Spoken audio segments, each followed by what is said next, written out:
and then back and forth with the football game, which was a lot more competitive from the Buccaneers' perspective because you don't have your two best receivers in there, and they kept it close enough to go into overtime. And you could even see the grimace on Baker Mayfield's face when they lost the coin toss because Baker Mayfield knew, well, here's the game. Mahomes has the ball. Patrick Mahomes is 6-0 in regular season overtime games. He's the only quarterback to have an unblemished record in 6 or more overtime games. Terry Bradshaw was 5-0 all-time in regular season overtime games. Stat of the day, stat of the day, stat of the day, stat of the day. Here comes that what? Stat of the day. Brought to you by Panini America, the official trading cards of the program. I told you you would love those flannels, the foliage flannels available in store at danpatrick.com. This first hour brought to you by TireRack.com, the official tire expert of the DP Show. Go to TireRack.com/Dan.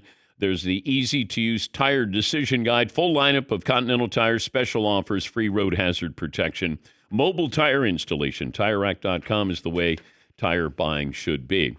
The Chiefs now have 7 comeback wins this season. That's tied with the 2000 Raiders and 1983 Cowboys for the most comeback wins through the first 8 games of the season all time. Now, I don't know if this is the scary proposition of that defense is good, the offense is going to get better. It feels like they've had a different starting lineup from the skill position perspective every single month. So September was different than October, and November looks to be different as well. You get DeAndre Hopkins in there. Like you're starting to have that plug and play, a lot like the Patriots used to have. The Patriots year to year, it felt like they didn't have the same starting lineup when it came to skilled position guys. Now, you would still have Gronk in there, Edelman or Wes Welker, but a lot of replaceable parts. And I think that's what's been great about what Andy Reid and Patrick Mahomes has done is they say to the defense, keep us in the game and we'll win it. And that's what you see. When Mahomes has the ball, he has now become Tom Brady. Give him the ball, game on the line, you're going to lose. Plain and simple. Now, I thought that they looked better, more aggressive. Kelsey looked good. You got the Hopkins aspect here. Kareem Hunt, anybody could have had him. He had a good game as well. The plug and play, and that goes back to the front office, that goes back to the head coach, and certainly goes back to the quarterback. You give him a chance. There's time on the clock. Now, there's controversy at the end of the game, or at least I thought the Buccaneers should have gone for 2 because now you can worry about Mahomes getting the ball back with 30 seconds to go. I wouldn't have been concerned about that. I would have, you score a touchdown, go for 2. You're on the road. I don't want Mahomes getting the ball. I'm going to take my chance. And look, that division is up for grabs, the Buccaneers and the Falcons. And, these games can, be the difference between winning or not. But this is where sometimes you get caught up in analytics. And there are certain players where I'll say, here's your analytics, and this is what you can do with them. I want to make sure that if I have a chance to beat Mahomes, I'm going to take it. I'm down at the 2-yard line. Now, I know I don't have my best receivers in there. And this isn't after the fact. This was during. I'd be like I'm going to go. I'm going to go for this. Because we've seen when Mahomes gets that opportunity, he is going to make you pay every single time. But the Buccaneers had their chances, played pretty well. Here is Todd Bowles on not going for 2 points. Todd, it's a tough way to finish the game. Did you give any thought to going for 2 after the touchdown there at the end? Very minor. We wanted to get it to overtime with the wet conditions on the field. We felt like we had to go in overtime instead of go for 2. So we had our shots. We lost the game. Here's a sidebar. Can we have somebody with a microphone so we can hear the reporters a little better when they ask the questions? I mean, this is decades now. I've been to hundreds and hundreds of press conferences. Can we make it so we can understand the reporter?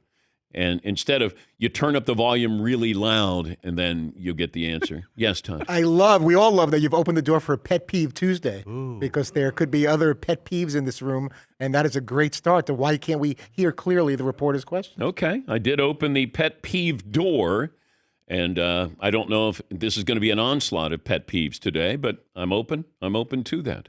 My pet peeve is not to hear your pet peeves, is what I'm saying, Todd. Yes, Paulie. I don't know if this is a pet peeve, but if you were listening at the end of the game to Aikman, he was really adamant that the Bucs should do whatever they can to run the clock and not burn that timeout with 30 seconds left at the 1.5 yard line. He's like, oh no, let it run a little bit. Call timeout at 20, call 2 plays, and then worst case scenario, you score and Mahomes has like 14 seconds and 3 timeouts instead of 30, which he even said, he goes, that doesn't sound like a big deal. That's a huge deal for Mahomes. I wouldn't even have thought about that. If Mahomes beats me with 30 seconds to go and 3 timeouts, okay, but I'm going to put the pressure on him. Not, hey, if we get a field goal, Butker can kick it 60 yards, but I would have said, we got him. Let's put an end to this. We got to kill him off here. Because if we go into overtime, it's not going to end well. On the road, go for the win. At home, go for the tie. That's always been my thought process with this. But DeAndre Hopkins caught a touchdown pass from his 14th different quarterback.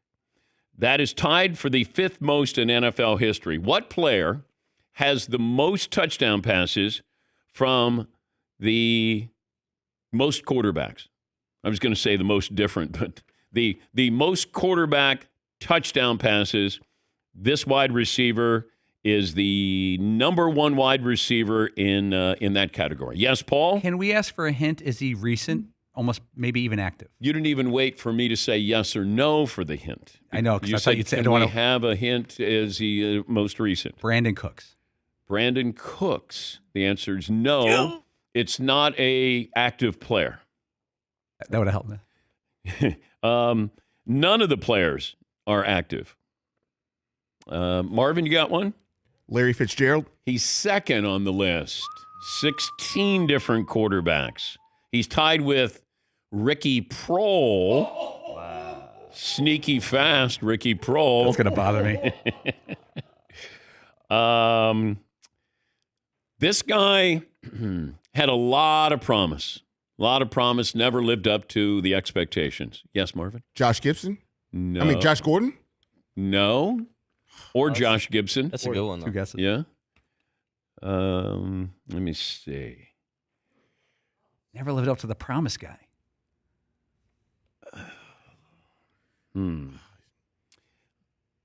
I think he was the number 1 overall pick.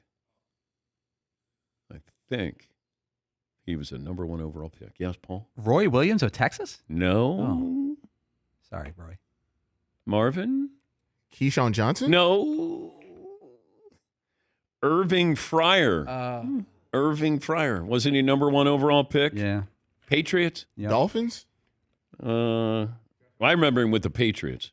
Irving Fryer. Out of Nebraska? Remember him? Okay. So DeAndre Hopkins has now caught a touchdown pass from 14 different quarterbacks after the win.